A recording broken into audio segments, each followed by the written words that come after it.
Olá! Neste vídeo eu vim falar um pouco sobre o desenvolvimento do sistema urinário. Então, quais que são as funções do sistema urinário? As suas principais funções são a eliminação de resíduos do corpo, a regulação do volume sanguíneo, da pressão sanguínea, do pH do sangue e equilíbrio eletrolítico, através da produção e excreção de urina. A uretra.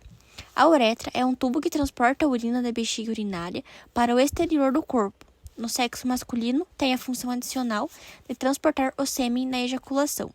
A bexiga urinária é uma bolsa muscular que armazena a urina, permitindo que a diurese seja um processo controlado.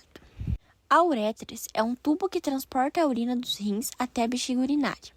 E os rins é um par de órgãos que filtram o sangue e produzem a urina, reabsorvem substâncias úteis, eletrólitos, aminoácidos, eliminam resíduos na urina dos alimentos, medicações e toxinas.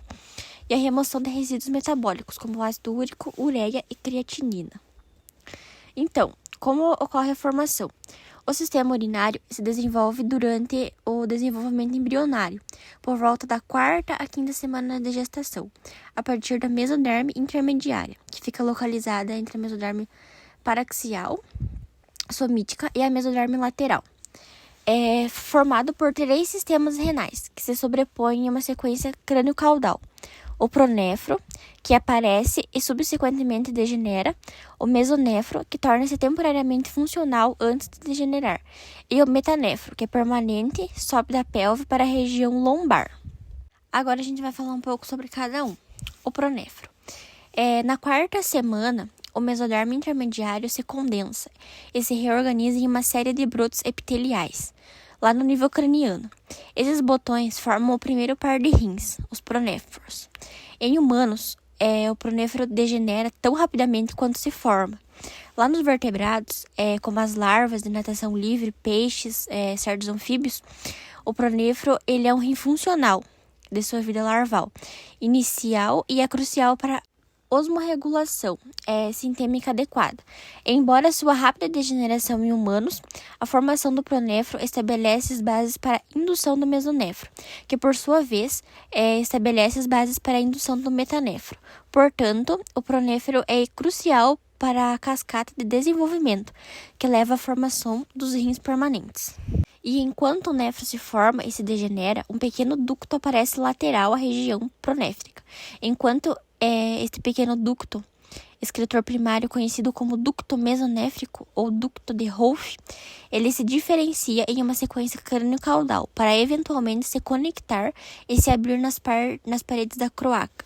Essa região de fusão é o que eventualmente forma a parede posterior da futura bexiga. Agora o mesonefro. Durante a degeneração do pronefro, os brotos epiteliais nos níveis torácico e lombar formam o segundo par de rins, o mesonefro. O mesonefro ele se degenera no nível torácico, mas persistente no nível lombar. Simultaneamente, também no nível lombar de 20 a 30 pares de túbulos mesonéfricos se alongam a partir dos botões sesanonéfricos.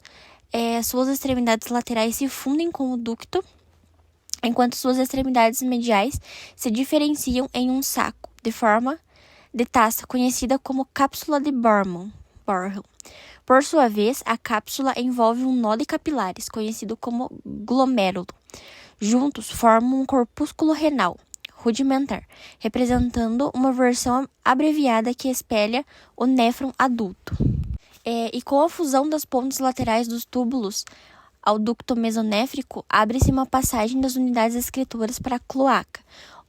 O mesonefro, portanto, funciona como um sistema excretor temporário, que produz pequenas quantidades de urina durante a 6ª à 10ª semana. Após a 10ª semana, o sistema mesonéfrico deixa de funcionar e regride completamente nas mulheres. Já nos homens, os ductos mesonéfricos e os ductos persistem para eventualmente formar elementos importantes do sistema genital masculino, como o epidídimo, o ducto deferente e as vesículas seminais e o ducto ejaculatório. Agora um pouco sobre o metanefro. Enquanto o mesonefro funciona como um sistema excretor temporário, os rins definitivos, o metanefro, se forma ao nível sacral. A formação do metanéfrio consiste em duas estruturas que são inicialmente separadas, o blastema metanéfrico e o broto uretral.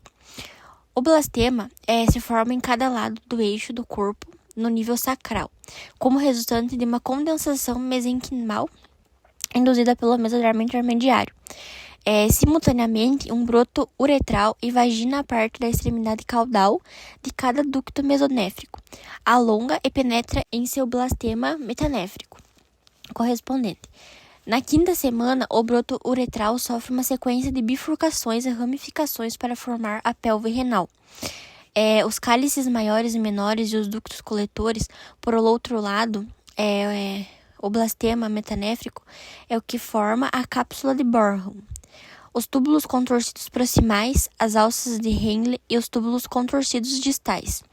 Em outras palavras, o broto uretral e o blastema, respectivamente, formam as porções excretoras e as porções coletoras dos rins permanentes. Ele é um processo que ocorre durante um período de 10 semanas. Aí vai haver a realocação dos rins. Durante a semana 6 e a semana 9, os rins metanéfricos se realocam seguindo um caminho em ambos os lados da aorta dorsal. Este processo é caracterizado por 3 mecanismos que ocorrem simultaneamente: a ascensão, rotação medial e revascularização. Primeiro, os rins sobem da região sacral para a lombar. Em segundo lugar, o rilo de cada rim, inicialmente voltado para verticalmente, gira mediante para ficar de frente para a aorta dorsal. Em terceiro lugar, o rim ascendente e de rotação medial é progressivamente revascularizado por uma série de brutos arteriais da aorta dorsal.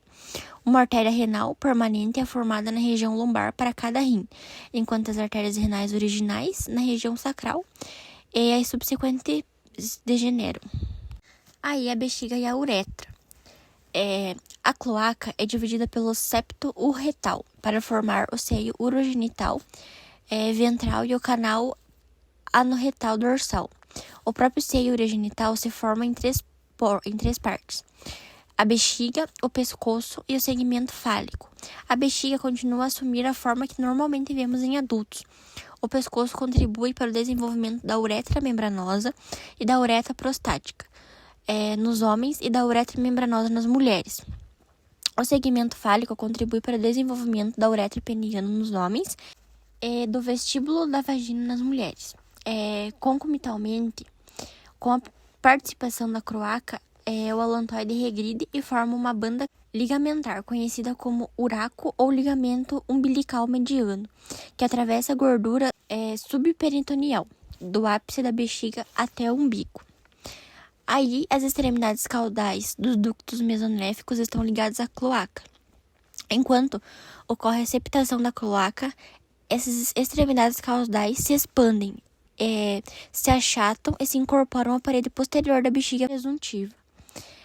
Uma vez misturadas, essas extremidades caudais se fundem e migram caudalmente até se abrirem na uretra pélvica, logo abaixo do colo da bexiga. Ao mesmo tempo, os ureteres, que antes eram minúsculos brotos uteriais, dissociam-se das extremidades caudais dos ductos mesonéficos, migram craniolateralmente e também se incorporam à parede posterior. Como resultado, situam-se entre as aberturas dos uretres lateral e superposterior e a abertura da uretra pélvica, inferiormente. Forma uma área triangular conhecida como trigono. Agora, como ocorre a formação da urina? Então, as etapas da formação da urina é a filtração, a reabsorção e a secreção, que são esses processos que ajudam a remover os resíduos, toxinas, ureia e outras substâncias que são produzidas pelo corpo e que estão presentes no sangue. Primeiro vai acontecer a filtração. Ela acontece quando o sangue passa pelo glomérulo. É uma rede de pequenos vasos sanguíneos nos rins e que ficam dentro de uma película, conhecida como cápsula renal ou cápsula de Bormann. E devido à alta pressão do sangue no interior do glomérulo, algumas substâncias como água, resíduos, vazam para a cápsula de Bormann, formando o filtrado glomerular e seguindo para os túbulos renais. E o volume de filtrados que os rins produzem diariamente é de 180 litros nos homens e 150 litros nas mulheres. Uma boa parte dessas substâncias presentes nos filtrados glomerulares, como água, aminoácidos, cloretos, glicose e bicarbonato, são reabsorvidas através das células tubulares, que movem essas substâncias para o sangue. As células tubulares podem recuperar toda a glicose e aminoácidos e até 99% da água perdida durante essa filtração. Ainda nesta etapa, o filtrado passa pela alça de Henle, que é uma estrutura localizada após o túbulo proximinal. O que não é reabsorvido torna-se urina na base do ducto coletor, que é uma estrutura responsável por levar a urina até o ureter.